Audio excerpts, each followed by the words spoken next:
everybody, it's Anna from Come Grow With Me in 28 days. Today is day 13, tomorrow will be day 14. We will be halfway there and I'm so excited. Woo! Anyway, day 12, I worked on maintenance. That's what I did. Tonight I'm gonna work on some other things. I'm just really excited because I'm doing something every single day.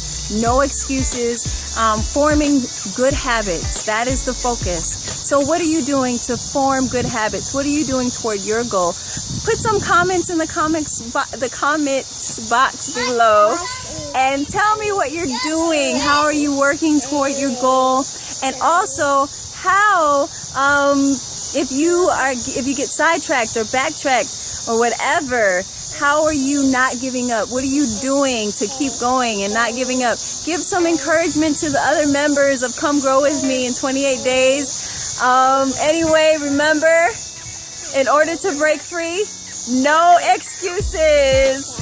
All right, see you later. Bye.